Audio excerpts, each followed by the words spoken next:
تو انسان دراصل مجموعہ ہے دو حیات کا، ایک ہے الحیات الدنیا اینیمل لائف،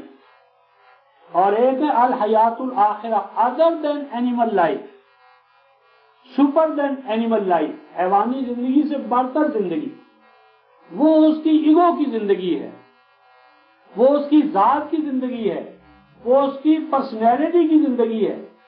اور یہ جو ذات انسانی کی زندگی ہے، یہی دراصل اگر اس پر ایمان ہوگا تو حیات بعد الموت یا حیات جاوداں یا مرنے کے بعد کی زندگی جو ہے اس پر ایمان ہوگا، اور اسی حیات یعنی الحیات الاخرہ پر ایمان ہی قرآن کے دستور حیات کا محتاج ہے۔ اگر اینیمل لائف ہو صرف حیوانی زندگی کے لیے تو ایرن ٹرائل اور بس، تو قرآن کی روح سے 23/14 ثم انشأناه خلقا آخر فتبارک اللہ احسن الخالقین، تو انسان میں دو حیاتیں ہیں، دو زندگیاں ہیں، ایک حیوانی زندگی اور ایک اس میں اس کی ذات کی زندگی، آئی ایمنس، ایگو ہوڈ۔ تو وہ جو الحیات الاخرہ ہے وہ دراصل انسان کی ذات کی زندگی ہے، اور اس ذات کی زندگی سے حیات بعد الموت، قیامت، حشر، نشر، اخروی حوالے سے وہ ان کا موضوع بنتے ہیں۔ تو فرمایا کہ جو ایمان رکھتے ہیں یقین کے طور پر کہ زندگی صرف مادی زندگی نہیں ہے، زندگی صرف حیوانی زندگی نہیں ہے، انسان مرنے کے ساتھ بھی نہیں مرتا، وہی مانا کہ بس ہمیشہ کے لیے ختم ہو گیا۔ تو زندگی جو ہے انسان کی وہ دو گویا کے شعبوں پر، حیوانی حوالے سے اور انسانی حوالے سے۔ اب یہ جو آیات کا مجموعہ رکھتا ہے محترم، یہ تو ہے ان لوگوں کے حوالے سے کہ جن کو قرآن پیدا کرے گا، اور ان کا جامع نام ہے اہل تقوی، اہل تقوی۔ اور ان اہل تقوی کی ضد میں بیان کرنے سے پہلے ان اہل تقوی کا انجام کیا فرمایا؟ اولئک علی ھدی من ربہم واولئک ھم المفلحون۔ فرمایا کہ یہ اہل تقوی علی ھدی،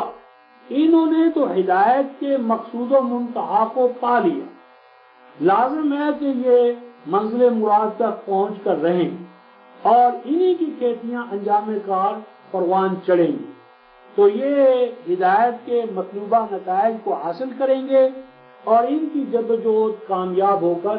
رہے گی۔ تو یہ جو 5 آیات کا مجموعہ ہے، یہ اہل تقوی یا کتاب اللہ سے مستفید ہونے والے افراد، یا کتاب اللہ جن افراد کو پیدا کرے گی ان کی خصوصیات اور کمالات اور ان کا حیات دنیا اور حیات اخرى میں انجام۔ اب ان کی ضد میں جو لوگ ہیں ان کا بیان شروع ہوتا ہے، اور وہ 2 آیات میں یعنی ہمارے سامنے آتا ہے، ان الذین کفروا سواء علیہم اانذرتہم ام لم تنذرہم لا یؤمنون۔ اس کا ترجمہ تو یوں کرتے ہیں کہ بے شک وہ لوگ کہ جنہوں نے کفر اختیار کیا، برابر ہے ان کے لیے کہ آپ انہیں ڈرائیں یا نہ ڈرائیں، وہ ایمان نہیں لائیں گے۔ تو اس پر یہ سوال پیدا ہوتا ہے کہ اگر وہ ایمان کیوں نہیں لائیں گے؟ اس لیے کہ خاتم اللہ علی قلوبہم، اللہ نے مہر لگا دی ان کے دل پر، دماغ پر، سوچنے سمجھنے پر۔ تو اس صورت میں تو پھر ان کا کوئی گناہ ہی نہیں رکھا ہے محترم۔ اور یہ کہ کتنے ہی کافر مومن ہو گئے، تو لا یؤمنون کا کیا معنی؟ تو یہ بات صحیح نہیں۔ بات یہ ہے کہ ان الذین کفروا، بے شک وہ لوگ جو ایسا کفر کریں، جو کفر کے اس مقام پر پہنچ جائیں، جن کا کفر اس مقام پر ہو کہ سواء علیہم اانذرتہم ام لم تنذرہم لا یؤمنون۔ یہ ہر کافر کے بارے میں نہیں ہے، یہ کفر کا ایک خاص مقام ہے، یعنی جس طرح ماقبل تقوی کا ہائیسٹ مقام تھا، اسی طرح یہاں کفر بھی اپنے ہائیسٹ، اپنے آخری درجے میں۔ فرمایا کہ بے شک وہ لوگ کہ جو کفر میں اس مقام پر پہنچ جائیں کہ سواء علیہم اانذرتہم ام لم تنذرہم،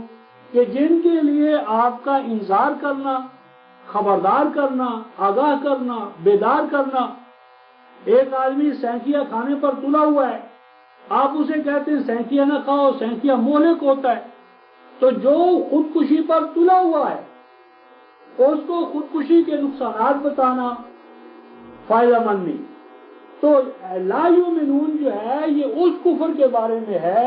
کہ جو ناصح، مشفق، معلم، محسن، مربی، ماں باپ، یعنی جو اس کے لیے مصلحین ہیں، اصلاح کرنے والے ہیں، مشفق ہیں، اس کے غم اور دکھ درد میں شریک ہونے والے ہیں، تو جو ان کے اس ناصحانہ عمل کے وجود اور عدم کو برابر کر دے تو ایسے افراد لا یؤمنون، وہ ایمان نہیں لایا کرتے۔ تو یہ تمام کفار کے بارے میں یہ ائمۃ الکفر کہ جو سوچ سمجھ کر اپنی مفاد پرستی کے پیش نظر جو کفر اختیار کرتے ہیں، یہ ان کے حوالے سے ہے، نہ کہ ہر کافر کے بارے میں۔ اور دوسری چیز یہ جو فرمایا ختم اللہ علی قلوبہم وعلی سمعہم، تو اس کا ترجمہ کرتے ہیں جو میں نے پہلے عرض کیا کہ اللہ نے مہر لگا دی ان کے دماغوں پر اور ان کے سوچنے سمجھنے پر، تو یہ صحیح نہیں ہے۔ یہاں خاتمہ جو ہے ہمارے نزدیک یہ باب یعنی اس کا خاصہ ہے وجدان۔ وجدان اس کا معنی ہوتا ہے کسی کو کسی کی حالت میں پانا، کسی کو کسی حالت میں پانا۔ تو بے شک اللہ تبارک و تعالی لگا ہوا پاتا ہے ان کے دماغوں پر مہر، یعنی اللہ تعالیٰ مہر نہیں لگاتا بلکہ لگا ہوا پاتا ہے۔ باب وجدان یعنی خاصہ وجدان کے تحت کہ اللہ تعالیٰ ان کے دلوں اور دماغوں پر کفر کو پاتا ہے، اور اسی طرح ان کی جو سننے سمجھنے کی صلاحیت ہے وہ انہوں نے اس کو بند کر لیا ہے۔ وَعَلَىٰ أَبْصَارِهِمْ غِشَاوَةٌ، اور انہوں نے اپنی آنکھوں پر پٹی باندھ لی ہے، پردے ڈال لیے ہیں۔ تو وَلَهُمْ عَذَابٌ عَظِيمٌ، اور اگر یہ اسی حالت میں رہیں گے تو انجام کار کھاد اور کھائیوں میں جا گریں گے، تباہی اور بربادی جو ہے وہ گویا کہ ان کا انجام ہوگا۔ تو اہل تقوی کے مقابلے میں ائمۃ الکفر، اور اب اس کے بعد ایک تیسرا رد عمل یا تیسرا گروہ یا تیسری جماعت کہ جو ان دونوں کے بین ہے، وہ کیا ہے؟ اس کا بیان شروع ہوتا ہے وَمِنَ النَّاسِ مَن يَقُولُ آمَنَّا بِاللَّهِ وَبِالْيَوْمِ الْآخِرِ وَمَا هُمْ بِمُؤْمِنِينَ۔ تیسرا گروہ، یہ اہل کفر کے دو گروہ، ایک ائمہ کفر اور ایک عوام الناس، عامت الناس۔ وَمِنَ النَّاسِ، اور لوگوں کی ایک قسم وہ ہے، یعنی ایسا بھی تمہارے سامنے ہوگا، ایسے لوگوں کو تم پاؤ گے جو کہیں گے آمنا باللہ وبالیوم الآخر، کہ ہم ایمان لے آئے اللہ پر اور آخرت کے دن پر۔ وما ہم بمؤمنین، حقیقت حال یہ ہے کہ وہ مومن نہیں۔ اس سے یہ معلوم اور رفقہ محترم کہ ایمان جو ہے وہ صرف اقرار لسانی کا نام نہیں ہے۔ من قال لا الہ الا اللہ داخل الجنہ، جس نے لا الہ کہا جنت میں داخل ہو گیا، تو یہ صحیح نہیں۔ اس لیے کہ یقول کے حوالے سے تو یہ بھی کہہ رہے ہیں آمنا باللہ، ہم اللہ کو مانتے ہیں اور آخرت کے دن پر ہمارا ایمان ہے، اور قرآن کہتا ہے وہ ما ہم بمؤمنین، کہ یہ تو مومن نہیں ہے۔ اور اسی طرح اگر آپ سورہ 63 جو سورۃ المنافقون ہے اس میں آپ دیکھیں گے کہ وہ آ کر شہادت دیتے ہیں کہ ہاں اے اللہ کے رسول، آپ واقعی اللہ کے رسول ہیں، ہم ایمان لائے اور ہم شہادت دیتے ہیں۔ تو اللہ فرماتے ہیں کہ یہ کاذب ہیں، یہ جھوٹے ہیں، یہ ان کا یہ کہنا جو ہے یہ جھوٹ ہے۔ تو اس کا مطلب یہ ہوا کہ اگر زبان سے ہم کسی حقیقت کا اقرار کریں لیکن دل دماغ اس کا گواہ نہ ہو اور سیرت و کردار میں اس کی شہادت نہ ہو تو یہ ایمان نہیں۔ تو گویا ایمان مجموعہ ہے تین چیزوں کا، اقرار لسانی، تصدیق قلبی اور عمل بالجوارح۔ زبان سے اقرار کریں، دل دماغ اس کی صداقت کا قائل ہو، اور جس کا زبان سے اقرار ہے اور دل سے جس کو ہم سچا جان رہے ہیں، ہمارے اعضاء، ہاتھ، پاؤں، زبان، دل، دماغ، یعنی پوری شخصیت جو ہے اس رنگ کے اندر رنگین ہو، تو یہ ہے دراصل ایمان۔ اور تو اس لیے فرمایا کہ یہ لوگ ہیں جو کہتے ہیں، ان کی زبانیں مومن ہیں. اسی چیز کو فرمایا سورہ المائدہ میں کہ آمنا بافواہہم ولم تؤمن قلوبہم، کہ ان کی زبانیں مومن ہیں اور دل دماغ کافر. تو آگے فرمایا یخادعون اللہ والذین آمنوا، فرمایا کہ یہ ایمان کا جو یہ اقرار کرتے ہیں یہ خدع ہے. خادع یخدع کا معنی رفقام و عرف عام میں دھوکہ دینا، لیکن عربوں کے ہاں عرب صحرائی قوم، اور صحرائی قوم اس کے ساتھ ساتھ کیا ہے، مہمان نواز. تو اگر کوئی صحرائی قوم مویشی گلہ بان سیٹل لائف ان کے ہاں ہونا تو وہ مہمان نوازی کیسے کریں؟ تو وہ جو ذات و لبونہ زیادہ دودھ دینے والی گائے یا بکری یا اونٹنی ہوتی تھی اس کو اپنے خیمے کے ساتھ باندھ لیتے تھے کہ ادھر کوئی مہمان آیا تو فوراً اس کو دھو کر اس کا دودھ پیش کر دیتے تھے. تو وہ جانور گائے بکری اونٹنی کہ جو چارہ چڑھ کر جائے اور واپسی میں بدلے میں رسپانس میں دودھ نہ دے، ایسی اونٹنی کو بھیڑ بکری کو وہ خادے کہتے، خادے خادعتنی الشاہ، کہ اس بکری نے میرے ساتھ خدا کیا، یعنی جو اس کا حق تھا وہ تو میں نے ادا کر دیا اور جو اس پر حق عائد ہوتا تھا وہ اس نے ادا نہ کیا. تو یہاں پر یخادعون اللہ والذین آمنوا میں یہ بیان ہے کہ دعویٰ تو کرتے ہیں کہ ہم اللہ کو مانتے ہیں، لیکن اس ایمان باللہ کے نتیجے میں جو ان پر فرائض و واجبات ادا ہوتے ہیں عائد ہوتے ہیں ان سے کمی کتراتے ہیں. دعویٰ تو کرتے ہیں کہ ہم ایمان باللہ، ہم نے اللہ کو مانا، تو اللہ والی جماعت کے ساتھ جڑنا شرط ہے، تو اللہ والی جماعت کے ساتھ جڑنے کی بجائے ان کو دھوکہ دیتے ہیں. تو اس لیے اس کو خدا سے تعبیر فرمایا اور آگے فرمایا وما یخدعون الا انفسہم وما یشعرون، فرمایا کہ یہ جو دھوکہ دہی ہے حقیقت حال یہ ہے کہ یہ نہیں دھوکہ کر رہے مگر اپنی ذات کے ساتھ، اگرچہ اس وقت ان کو اس کا شعور نہیں ہے کہ اس کا نقصان جو ہے وہ کسے ہوگا، اپنے ان کے سوا کسی کو نہیں. اگر ایک شخص جو ہے رفقائے محترم دوا جو ہے، معالج کی دوا جو ہے، اگر اس دوا کو گرا دیتا ہے ادھر ادھر پھینک دیتا ہے اور بظاہر یہ سمجھتا ہے کہ یہ کڑوی کچلی دوا میں نے نہیں پی اور میرا وقت بڑا اچھا گزر گیا، تو وہ اس سے سوائے اپنی ذات کو نقصان پہنچانے کے کسی کو نقصان نہیں پہنچنا، معالج کا نقصان ہے نہ جو اس کے چاروں طرف ماحول ہے اس کا کوئی نقصان ہے. تو اسی طرح طبیب روحانی یعنی جو ہماری ذات کا علاج کرنے والی شخصیات ہیں یعنی انبیاء علیہ السلام، اور اب اس کا کامل طریقہ جو ہے وہ قرآن پاک میں ہے، تو اس کی ہدایات سے اجتناب کرنا یا کنی کترانا، یہ اس میں گریز کی رائے اختیار کرنا، سوائے اس کے کہ ذات انسانی کو گروی رکھنا ہے تو وہ برباد کرنا ہے اور اس کا کوئی نتیجہ نہیں نکلے گا. فرمایا فی قلوبہم مرض فزادہم اللہ مرضا وَلَهُمْ عَذَابٌ عَلِيمٌ بِمَا كَانُوا يَكْذِبُونَ، فرمایا کہ ان کے دراصل بیمار ہیں، کیا دماغ جس عرف عام میں دل کہتے ہیں. تو حقیقت حال یہ رفقائے محترم کے امراض جسمانی ہوں یا روحانی، ان کا نقطۂ آغاز دراصل برین ہے، مائنڈ ہے. مائنڈ کے اندر جب توازن نہیں رہتا، اضطراب ہے، تشویش ہے، مسلسل خوف کی حالت ہے، حزن کی حالت ہے، تو اسی سے دراصل جسمانی امراض بھی پیدا ہوتے ہیں. تو ہمارا سوشل آرڈر، ہماری سوشل لائف، ہماری آئلی زندگی، اس کے اندر جب اضطرابات آتے ہیں تو ہمارا جسم پارا پارا ہوتا ہے، جسمانی امراض عوارض اسی سے پیدا ہوتے ہیں. تو فرمایا کہ ان کا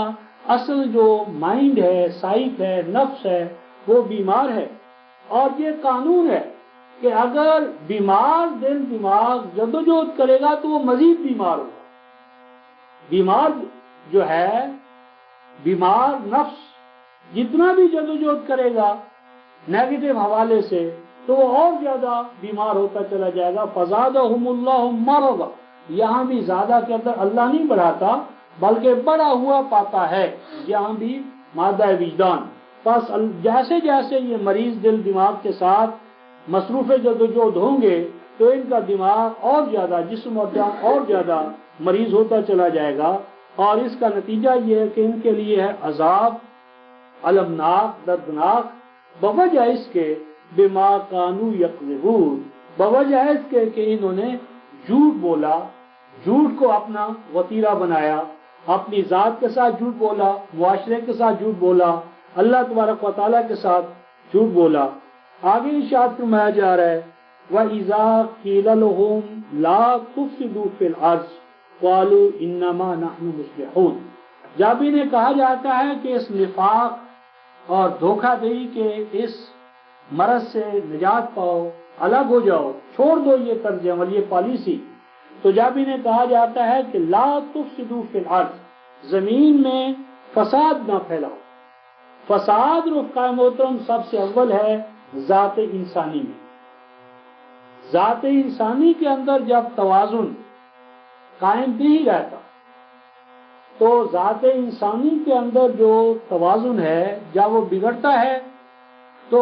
سوسائٹی افراد کا مجموعہ ہے، تو غلط قسم کے افراد کا جو مجموعہ سوسائٹی ہے وہ صالح کیسے ہو سکتی ہے؟ اور اس فساد کا قرآن کی اصطلاح میں جو گویا ہے مظہر وہ ہے طبقاتی سماج. فرعون، حامان اور قارون. فرعون، حامان اور قارون یہ جو مکروہ تثلیث ہے یہ فساد کا سمبولک ہے. اسی سے ذات انسانی میں بگاڑ پیدا ہوتا ہے، انسان طاغوت بنتا ہے. تو فرمایا کہ تم اپنی اس دوغلی پالیسی سے اپنے آپ کو بچاؤ، علیحدہ کرو. تو قالوا آگے سے جواب دیتے انما نحن مصلحون، ہم تو بڑے اچھے ہیں، نہ ان کو ناراض کرتے ہیں نہ تمہیں ناراض کرتے ہیں، ہم تو پیس میکرز ہیں، ہم تو امن کے حوالے سے ہیں، ہم تو کسی کو ناراض نہیں کرتے، ہر ایک کے ساتھ رام رحیم، ہر ایک کے ساتھ ہم تو یکساں چلنا چاہتے ہیں. تو ارشاد فرمایا الا انہم هم المفسدون ولکن لا یشعرون. فرمایا حقیقت حال یہ ہے کہ جب تک انسان یکسوئی اختیار نہیں کرتا، یکدر گیر و محکم گیر، اس وقت تک فرمایا کہ حقیقت حال یہ ہے کہ اصل فساد پیدا کرنے والے یہی ہیں. اگرچہ اس وقت انہیں اس کا شعور نہیں، لیکن جیسے نتائج کے ظہور کا وقت آئے گا تو خود ان کا اقرار ہوگا کہ واقعی ہم خسارے میں رہے، نقصان میں رہے، ہماری دوغلی پالیسی نے نہ ادھر ہمارا کچھ کیا نہ ادھر ہمیں اس سے کچھ فائدہ پہنچا. اس کے بعد فرمایا وَإِذَا قِيلَ لَهُمْ آمِنُوا كَمَا آمَنَ النَّاسُ قَالُوا أَنُؤْمِنُ كَمَا آمَنَ السُّفَهَاءُ أَلَا إِنَّهُمُ السُّفَهَاءُ وَلَكِنْ لَا يَعْلَمُونَ. جب انہیں کہا جاتا ہے کہ تم ویسے مومن بنو، ویسے ایمان لے آؤ جیسا کہ آمن الناس، جیسا کہ الناس لوگ، اور مراد یہاں پر نبی پاک صلی اللہ علیہ وسلم کے اصحاب ہیں. تو فرمایا کہ ان آمنوا بمثل ما آمنتم به فقد اهتدوا. تو عوام الناس کی طرح، صحاب کی طرح تم بھی مومن بن جاؤ. تو کہتے ہیں انؤمن کما آمن السفہاء، کہ کیا ہم جو لے مین ہے، سطحی لوگ ہیں جن کی کوئی رائے نہیں ہے، بصیرت نہیں ہے، ہم عامت الناس کی طرح، لے مین کی طرح، بالکل جو نابلد ہیں ان کی طرح ہم ایمان لے آئیں؟ تو ہم تو انٹلیکچوئلز ہیں، ہم تو ہمارا تو اپنا ایک مقام ہے، تو ہم ان کے عوامی سطح پر اپنے آپ کو کیسے لے آئیں؟ فرمایا حقیقت حال یہ ہے کہ یہی صفی ثابت ہوں گے اگرچہ آپ ان کو اس کا علم نہیں ہے. تو صافہ یصفہ کا اصل معنی ہوتا ہے موقع محل سے ہٹ کر پانی کو بہانا. موقع محل نہیں ہے تو پانی بلا ضرورت پینا، بلا ضرورت پانی کو انڈیلنا، گرانا زمین پر. تو فرمایا کہ حقیقت حال یہ ہے کہ انہوں نے عقل کا کوئی صحیح استعمال نہیں کیا. تو اگر یہ کلام اللہ کے ساتھ اٹیچ ہوتے تو انہیں اس کی صحیح قدر و قیمت معلوم ہوتی. آگے ارشاد فرمایا کہ ان کا یہ جو دوغلا طرز عمل ہے، اس دوغلے طرز عمل کا ایک مظاہرہ اس طرح ہوتا ہے وَإِذَا لَقُوا الَّذِينَ آمَنُوا قَالُوا آمَنَّا.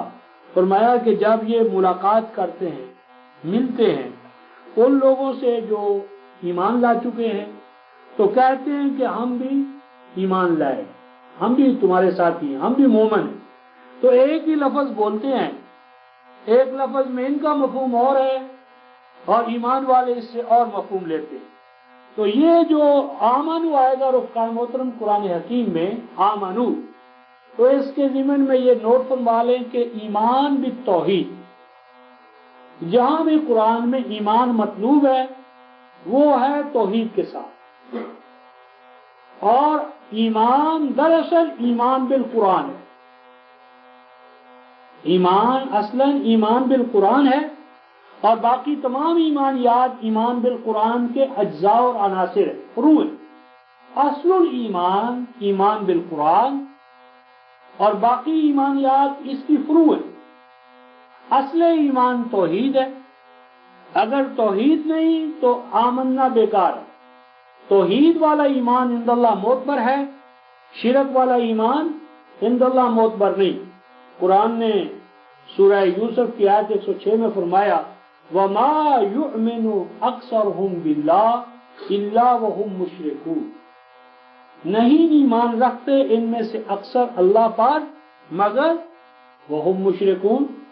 وہ ایمان کے باوجود مشرک ہے، ایمان کے باوجود مشرک ہے۔ تو ایمان بھی ہے اور شرک بھی ہے، اور ہمارے اندر تو سب سے بڑا شرک جو ہے سورہ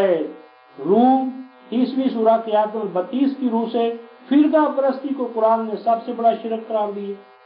اور یہ امت سر سے پاؤں تک اس میں مبتلا ہے۔ تو باقی دوسرا جو ایمان بالقرآن اصل ایمان ہے، اس کے لیے سورہ محمد آیت نمبر 2۔ تو آمنا سے مراد ایمان توحید کے ساتھ اور ایمان بالقرآن۔ تو کہتے ہیں ہم بھی مومن ہیں۔ وَإِذَا خَلَوْا إِلَىٰ شَيَاطِینِهِمْ، لیکن جب یہ علیحدگی اختیار کرتے ہیں، خلوت گاہوں میں جاتے ہیں، إِلَىٰ شَيَاطِینِهِمْ، اپنے شیطانوں کے پاس۔ یہ جو شیطان ہے رفقا محترم، جس سے شیطان ہے، شیطانہ یشطان شطنن، اس کا اصل معنی ہوتا ہے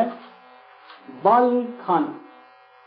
اور بل در بل کسی چیز کا ہونا، جسے آج ہم کہتے ہیں ریزرو مائنڈ، یعنی گرہیں عقدے،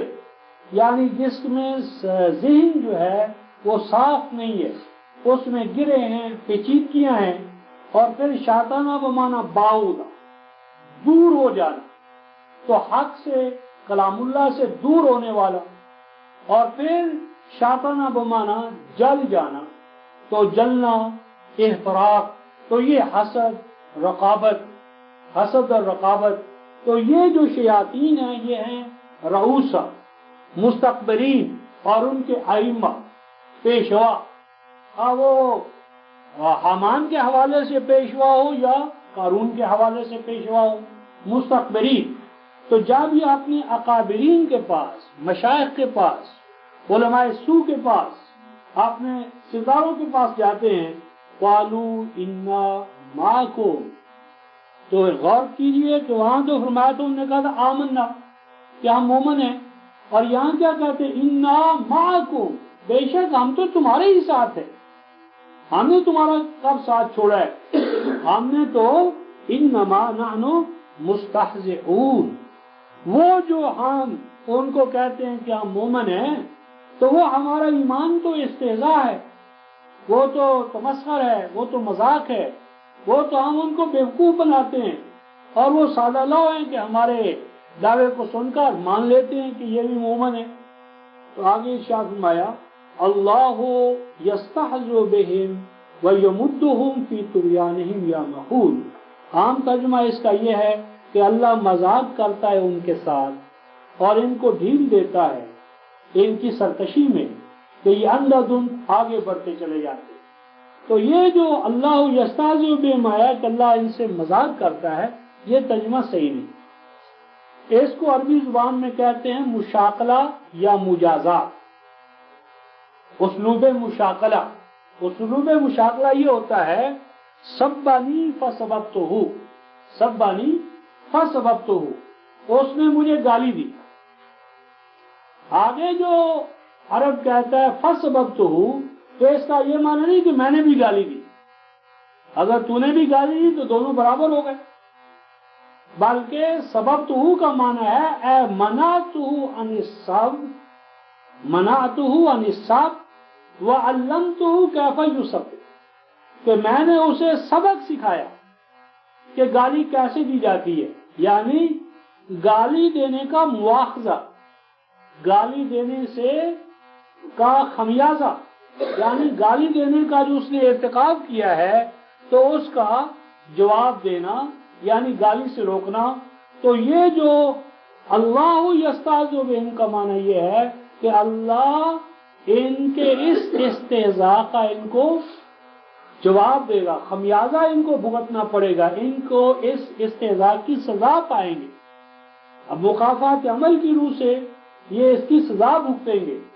اور اس کے سزا بھگتنے کا ایک پہلو یہ ہے وَيَمُدُّهُمْ فِي طُغْيَانِهِمْ يَعْمَهُونَ، کہ سرکشی کے اندر ان کو مزید ڈھیل ملتی چلی جا رہی ہے۔ اللہ قانون مکافات عمل کے تحت ان کو ڈھیل دیتا چلا جاتا ہے۔ تو اور یہ فرمایا کہ اندھادھند اس سرکشی میں، طاغوتیت میں آگے بڑھتے چلے جا رہے ہیں، اور یہی وہ لوگ ہیں اولئک الذین اشتروا الضلالۃ بالہدی، فرمایا کہ انہوں نے خرید لیا گمراہی کو، باپ دادا کی روایات کو، رائج الوقت سکے کو، خواہ وہ جھوٹا ہے اور جعلی ہے، تو خریدا انہوں نے گمراہی کو بمقابلہ اللہ تعالیٰ کی طرف سے آنے والی ہدایت کے، اور نہ کامیاب ہوگی ان کی یہ تجارت، وما رابحت تجارت ہو، پس نہ ہوگی کامیاب ان کی تجارت، وما كانوا مهتدین، اور نہ ہی ان کی یہ کوشش اور جدوجہد جو ہے یہ ان کے نصب العین کو، مراد کو، مقصود تک ان کو پہنچانے والی ہوگی۔ مقصود تو ان کا یہ ہے کہ کتاب اللہ کی دعوت جو ہے وہ عملاً قائم نہ ہو، کتاب اللہ کی حکومت قائم نہ ہو، کتاب اللہ کی مساوات قائم نہ ہو، عدالت قائم نہ ہو، امت مسلمہ کی خلافت قائم نہ ہو، لیکن یہ تمام چیزیں قائم ہو کر رہیں گی، اور ان کی یہ منفی جدوجہد جو ہے یہ ناکام ہو، نامراد ہو۔ اس کے بعد جو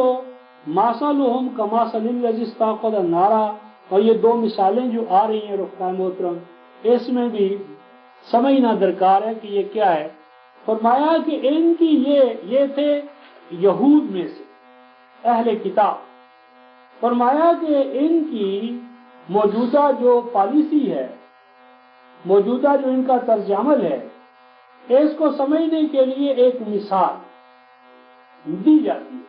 اور یہ مثال میں جو کمثل الذی استوقد نارا آیا ہے، اس سے مراد ہے سیدنا موسیٰ علیہ السلام، کہ اس بنو اسرائیل کے اندر سیدنا ابراہیم کے بعد جو مؤسس ہے ریاست کے حوالے سے وہ سیدنا موسیٰ علیہ السلام ہے، غلامی سے نجات دلانے کے حوالے سے، ریاست کے قیام یا اس کی بنیادیں رکھنے کے حوالے سے۔ تو فرمایا کہ ان کی اس صورت احوال کو ہم اس طرح سمجھ سکتے ہیں کہ ہم تصور میں لائیں اس مثالی وجود کو استوقد نارا، کہ جس نے اپنی امت کے لیے، اپنے گروہ اور جماعت کے لیے آگ جلائی۔ اور یہاں جو میں استوقد نارا کہہ رہا ہوں، وقت نہیں کہ میں دلیلیں دوں، اس کے لیے اگر ہم سورہ القصص میں اور سورہ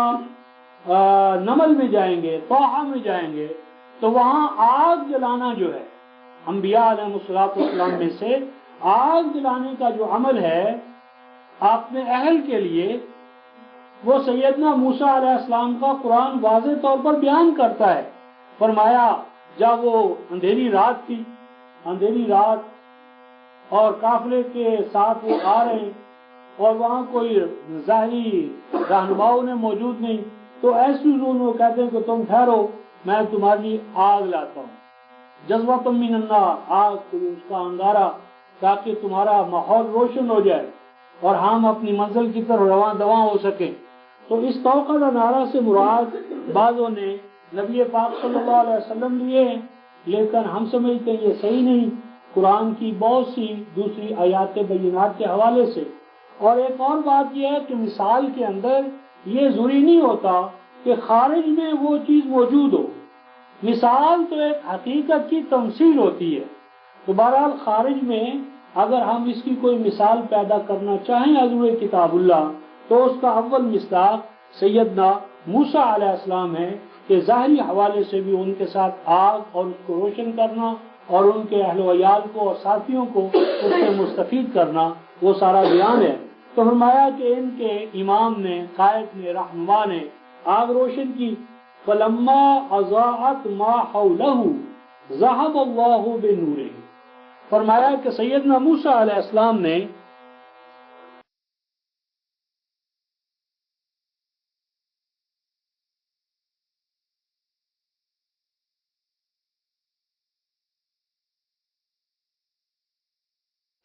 اور جب وہ جدوجہد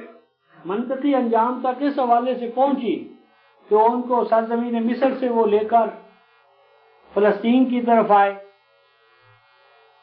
غلامی سے نجات ملی، تو آپ نے فرمایا کہ بھائی حملہ کرو، آگے بڑھو، ری کیپچر کرو، واپس لو وہ زمین کہ کاتب اللہ لکم، جو اللہ تعالیٰ تمہیں لکھ چکا ہے، تمہیں دے چکا ہے، یعنی تم اس کے قانونی اور جائز طور پر وارث ہو۔ تو انہوں نے کیا کہا، تو جا اور تیرا بڑا بھائی جائے یا تیرا رب جائے اور فقاتلا، قتال کرو، اور جب فتح ہو جائے گی تو ہم بھی آ جائیں گے، ان ہاہنا قائدون، ہم تو یہاں تماشا دیکھیں گے، جب فتح ہوگی تو ہم بھی ساتھ تمہارے چلے آئیں گے۔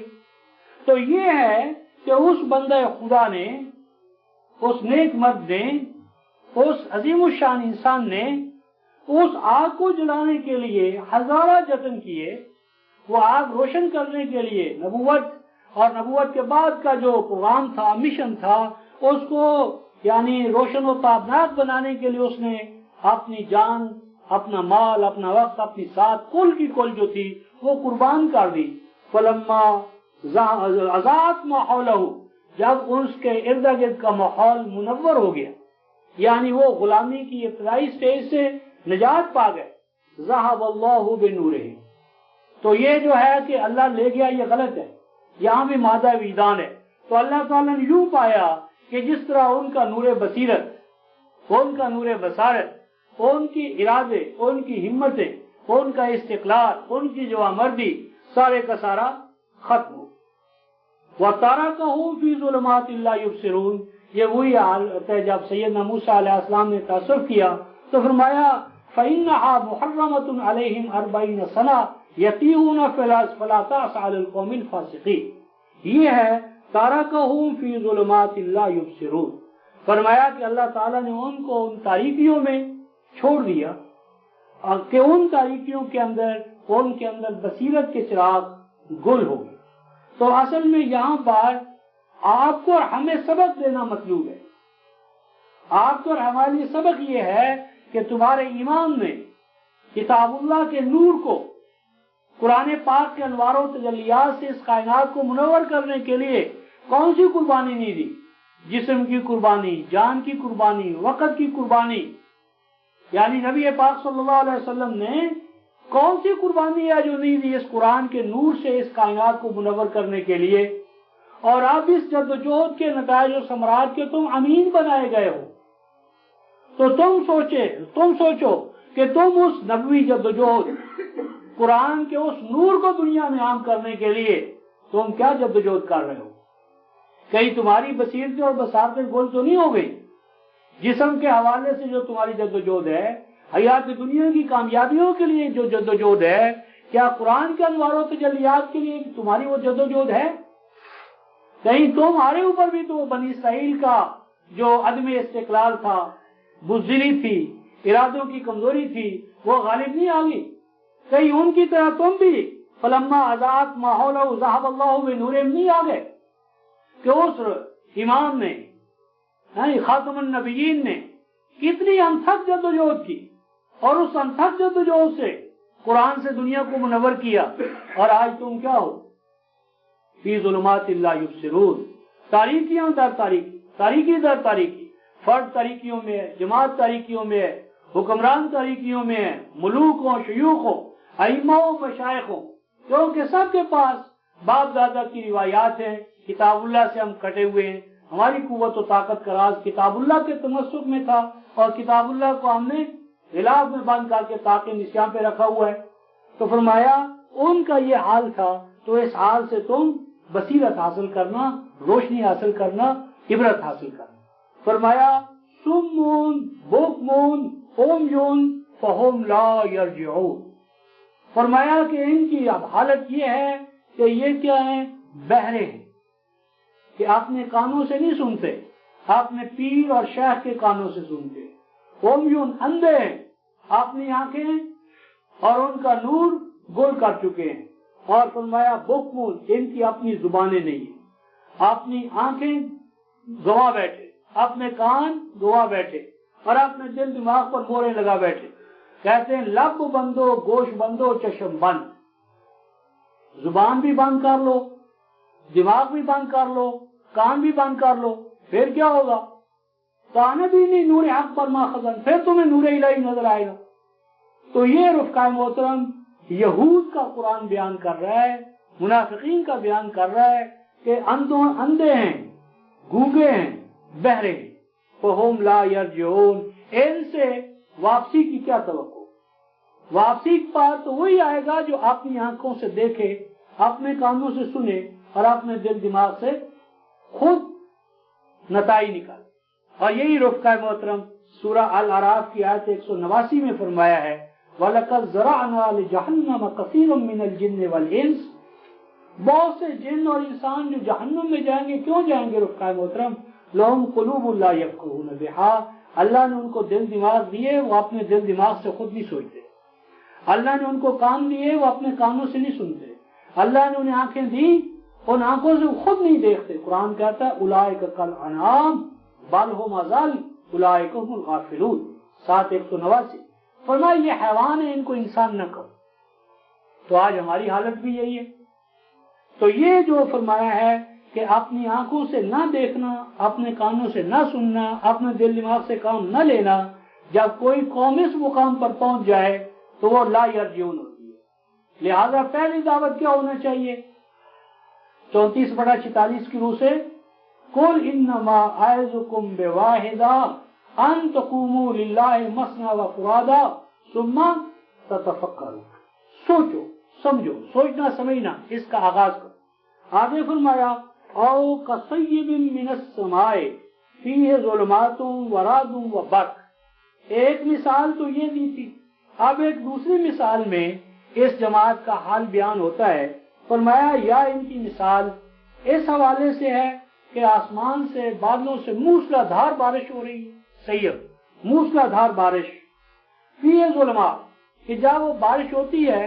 تو رات تاریک ہے، اور رات کی تاریکی کے ساتھ ساتھ جو بادل ہے وہ گرج رہا ہے، رات گرج رہا ہے، برق اور اس کے ساتھ ساتھ بجلی کڑک رہی ہے۔ یہ جو ہے یہ نزول وحی کی کیفیت ہے۔ فصیب من السماء، یہ موسلا دھار بارش ہے کتاب اللہ کے حوالے سے، یعنی پہلے سیدنا موسیٰ علیہ السلام کے حوالے سے بات ہے، اور قصیب من السماء میں نور محمد صلی اللہ علیہ وسلم یا نور قرآن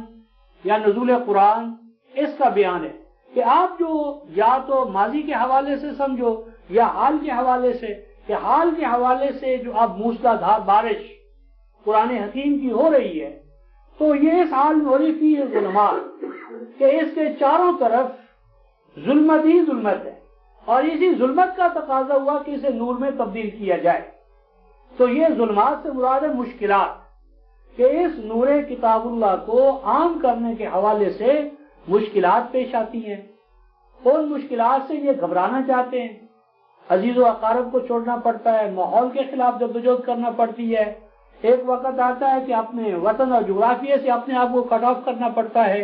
تو یہ ظلمات ہیں، رعد و برق، اور رات جو ہے وہ کیا ہے؟ دشمنوں کی جانب سے چڑھائی، دشمنوں کی جانب سے گھن گرج کے ساتھ کیا ہے ان کی طرف سے، یعنی دعوت مبارزت، اور برق ہے وہ روشنی جو فتوحات کی شکل میں، کامیابیوں کی شکل میں عطا ہوتی ہے۔ تو فرمایا یجعلون اصابعهم فی آذانہم من الصواعق حذر الموت، تو اس حالت کے اندر کیا کرتا ہے، جب خطرات ہیں، ظلمات ہیں، تو ان خطرات سے بچنے کے لیے ڈال لیتے ہیں یا کر لیتے ہیں اپنی انگلیوں کو اپنے کانوں میں خطرات سے بچنے کے لیے، تاکہ کسی نہ کسی طرح موت کا کھٹکا جو ہے، خدشہ جو ہے، ڈر جو ہے، اس سے وہ بچے رہیں۔ واللہ محیط بالکافرین، حقیقت حال یہ ہے کہ موت سے بچنا تو ممکن نہیں، موت تو آ کر رہے گی۔ منافق اور مومن میں یہی فرق ہے کہ مومن مرنے کے لیے تیار رہتا ہے اور منافق موت سے بھاگتا ہے، لیکن موت اسے پیچھے سے آ دبوچتی ہے۔ محیط بالکافرین، فرمایا کہ اللہ کا قانون مکافات عمل جو ہے یا موت و حیات کا قانون جو ہے وہ تو احاطہ کیے ہوئے ہے، بھاگ کر کہاں جائیں گے، یعنی عمر نو بھی پالیں تو آخر کار موت تو ہے، نحن قدرنا بینکم الموت وما نحن بمسبوقین، موت سے تو مفر نہیں ہے، موت سے تو آ کر رہے گی۔ تو اگر ایمان کی بنیاد پر موت آئے تو وہ مطلوب ہے، اور اگر بزدلی کی بنیاد پر زندگی حاصل کر لی جائے تو وہ موت سے بدتر ہے، غلامی ہے، بدترین زندگی ہے۔ تو آگے ارشاد فرمایا یکاد البرق یخطف ابصارہ، تو یہاں اگر البرق سے مراد تبھی لے لی جائے تو فرمایا کہ جو ہی کچھ روشنی ہوتی ہے، بجلی آتی ہے، تو ان کی آنکھیں جو ہیں وہ چندھیا جاتی ہیں۔ تو اگر برق سے مراد جنگیں لی جائیں جو کہ اعدائے اسلام کی طرف سے ہوئی، تو فرمایا کہ ان اعدائے اسلام کی جنگوں سے جو گویا کہ پیدا ہوتی ہے کیفیت، تو ان کی آنکھیں خیرہ ہو جاتی ہیں۔ اور اگر برق سے مراد اسلام کا غلبہ لیا جائے، اسلام کی کامیابیاں لی جائے، تو وہ بھی بالکل صحیح ہے۔ فرمایا کہ اسلام کی کامیابیوں سے ان کی آنکھیں خیرہ ہو جاتی ہیں، یعنی یہ نہیں سمجھتے کہ یہ اسلام کا یا اسلام کے عدل و مساوات کا لازمی نتیجہ ہے کہ وہ غالب ہے، وہ سمجھتے ہیں کہ یہ ایکسیڈنٹلی ایسا ہو گیا، ایکسیڈنٹلی مسلمانوں کو بدر کے مقام پر فتح ہو گئی ہے، یہ کوئی قانون مکافات عمل یا سنت اللہ کا لازمی نتیجہ نہیں ہے، بس ہونا تھا وہ ہو گیا۔ تو یعنی بصیرت ان کی صحیح فیصلہ نہیں کرتی۔ آگے فرمایا وَكُلَّمَا أَضَاءَ لَهُم مَّشَوْا فِيهِ وَإِذَا أَظْلَمَ عَلَيْهِمْ قَامُوا، فرمایا جو ہی کچھ ان کو روشنی ملتی ہے تو روشنی کے ساتھ چل پڑتے ہیں، یعنی جو ہی ان کے مفادات امت مسلمہ سے پورے ہوتے ہیں تو امت مسلمہ کا ساتھ دیتے ہیں، اور جو ہی ان کے مفادات پر کوئی زد پڑتی ہے، مفادات پر کوئی قدغن لگتی ہے، قربانیوں کا مطالبہ ہوتا ہے، جہاد میں شرکت کا ان کو دعوت نامہ جاتا ہے، تو قامو، تو سٹینڈ سٹل ہو جاتے ہیں، رک جاتے ہیں، آگے نہیں بڑھتے۔ تو فرمایا وَلَوْ شَاءَ اللَّهُ، اگر اللہ تبارک و تعالی اپنی مشیت سے کام لیتا، یعنی اگر جبرن اور قہرن اللہ تبارک و تعالی نے ایسا کرنا ہوتا، لَذَهَبَ بِسَمْعِهِمْ وَأَبْصَارِهِمْ، تو وہ ان کے سننے سمجھنے کے جو آلات ہیں ان کو معوف کر دیتا، ان کے دیکھنے کی صلاحیت جو ہے اسے مفلوج کر دیتا، لیکن یہ اللہ کا قانون نہیں ہے، اللہ کی یہ مشیت نہیں ہے، وہ جو دیتا ہے وہ واپس نہیں لیتا، انسان خود ہی اپنی بے یقینی سے مرتا ہے اور بے یقینی اور غلط استعمال سے اپنی صلاحیتوں کو غارت کرتا ہے۔ تو فرمایا کہ اگر اللہ تعالی ایسا کرتے تو ایسا کر سکتے تھے، لیکن انہوں نے ایسا نہیں کیا۔ ان اللہ علی کل شیء قدیر، بے شک اللہ تعالی نے ہر چیز کے لیے پیمانے مقرر کر رکھے ہیں، کفر کا بھی ایک پیمانہ ہے، ایمان کا بھی ایک پیمانہ ہے، نفاق بھی ایک پیمانے میں تلا ہوا ہے، حق اور باطل کے بھی پیمانے ہیں، کل شیء، ہر چیز کو اللہ تعالی نے ناپ تول کے پیمانوں کے اندر، مقادیر کے اندر، اوزانوں کے اندر رکھا ہے۔ تو بے شک اللہ تعالیٰ ہر چیز پر، جو ترجمہ کا اللہ ہر چیز پر قادر ہے، بے شک اللہ ہر چیز پر قادر ہے، اس میں کوئی کلام نہیں ہے کہ اللہ ہر چیز پر قادر ہے، لیکن ایک بات پہ غور فرمائے رکھا محترم کہ اللہ قادر ہے، کہ ابو جہل کو، ابو لہب کو، فرعون کو، حامان کو، قارون کو جہنم کی بجائے جنت میں بھیج دے؟ ہر چیز پر اللہ قادر ہے، تو کیا قادر ہے اللہ؟ یقیناً قادر ہے۔ کوئی شخص نہیں کہہ سکتا کہ اللہ تبارک و تعالیٰ فرعون کو، حامان کو، قارون کو جنت کی بجائے، جہنم کی بجائے جنت میں نہیں بھیج سکتے۔ یقیناً قادر ہے، اللہ کی قدرت پر کلام نہیں ہے، لیکن سوال یہ ہے کہ کیا اللہ تعالیٰ ایسا کریں گے؟ کیا اللہ تبارک و تعالیٰ ایسا کریں گے کہ فرعونوں کو، حمانوں کو، قارونوں کو، نمرودوں کو جنت کی بجائے، جہنم کی بجائے جنت میں بھیج دیں؟ بھیجیں گے نہیں۔ اس کا کیا معنی ہوا کہ اس کی قدرت نے اپنے اوپر کچھ چیزیں از خود لازم ٹھہرا لی، تو وہ جبر ہوتا ہے جو ایکسپوز ہو باہر سے۔ ایکسٹرنلی کوئی آپ کے اوپر کوئی چیز امپوز کرے، وہ چیز ناپسندیدہ ہے، لیکن جب آپ اپنے پرنسپلز کے تحت آپ نے اوپر کوئی لازم ٹھہرا لیں تو یہ جبر نہیں، یہ آزادی کا اظہار ہے۔ مثلا کوئی شخص از خود اپنے اوپر لازم ٹھہرا لیتا ہے کہ وہ صبح کی سیر کرے گا، تو یہ جبر نہیں ہے، یہ تو اختیار ہے۔ اس نے اپنے اختیار ارادہ کو ایک ڈسپلن کے تحت، ایک حکمت کے تحت، اپنی مصلحت کلی کے تحت، تو اس لیے ان اللہ علی کل شیء قدیر، بے شک اللہ تبارک و تعالیٰ نے ہر چیز کے لیے پیمانے ٹھہرائے ہیں، مقادیر ہیں، اور وہ جو پیمانے اور مقادیر ہیں وہی دراصل کیا ہے، وہی اس کائنات کا یہ اندر حسن ہے۔ اگر یہ کائنات ہوتی لیکن اس کے پیچھے کوئی قانون نہ ہوتا، کوئی ضابطہ نہ ہوتا، اللہ تبارک و تعالیٰ مستبد مزاج ہوتے، تو ہمارے ہاں چونکہ اللہ تعالیٰ کا تصور لیا گیا کہاں سے؟ ملوک سے، بادشاہوں سے، جاگیرداروں سے، وڈیروں سے، اور ہمارے ہاں چونکہ جو وڈیرا ہوتا ہے، جاگیردار ہوتا ہے، وہ کسی قانون اور ضابطے کا پابند نہیں ہوتا، تو اس سے ہم نے اللہ کا بھی تصور یہ قائم کیا کہ اللہ بھی مستبد مزاج ہے۔ جس طرح ہمارے ہاں اگر وہ اچھے موڈ میں ہو تو بد دعا یا گالی سن کر خلق دے دے، اور اگر دوسری کیفیت ہو تو اچھے کام پر پکڑ لے۔ تو چونکہ ہمارے ہاں کا حکمران جو ہے وہ کسی ضابطے قانون کا پابند نہیں ہے، تو اس سے قیاس کیا ہم نے اللہ تعالیٰ کا، کہ اللہ بھی کسی ضابطے قانون کا کیسے پابند ہو سکتا ہے، جبکہ السلطان ذل اللہ فی الارض، تو یہ نہیں ہوا ہے اللہ ذل السلطان، اللہ کو ہم نے سایہ بنا دیا اس کا، اپنے وقت کے حکمران کا۔ تو چونکہ مشرق میں حکمرانی قانون کی نہیں ہے،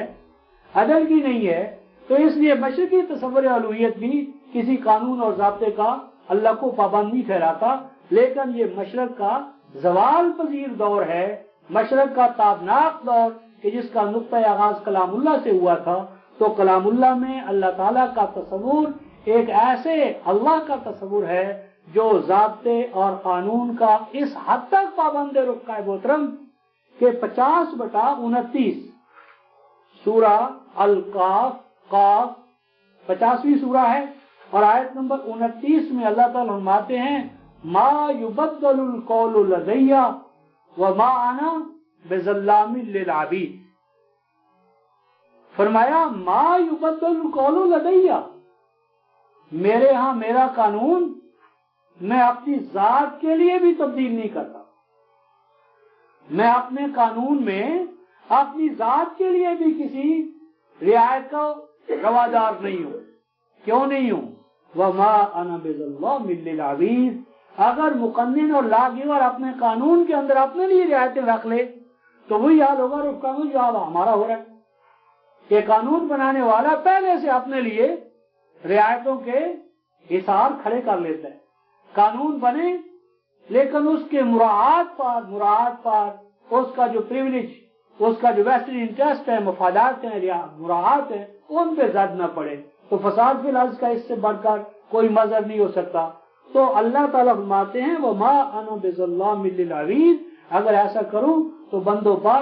ظلم ہوگا، اور ظلم میرا مزاج نہیں ہے، میری عادت نہیں ہے، میرا وتیرہ نہیں ہے، میری سنت نہیں ہے۔ تو ان اللہ علی کل شیء قدیر، اللہ تبارک و تعالیٰ نے ہر چیز کے لیے پیمانے مقرر کر رکھے ہیں۔ تو اس طرح رفقا محترم ہم ان 20 آیات تک پہنچے ہیں۔ تو کل انشاءاللہ العزیز یا ایھا الناس اعبدوا ربکم الذی خلقکم، عبودیت رب کا، نظام ربوبیت اور نظام عبودیت، یہی دو بنیادی اصطلاحیں ہیں قرآن کی۔ تو نظام عبودیت اور اس کے تقاضے، تو آیت نمبر 21 سے ہم کل انشاءاللہ العزیز اپنے درس کا آغاز کریں گے۔ تو آخر دعوانا ان الحمدللہ رب العالمین۔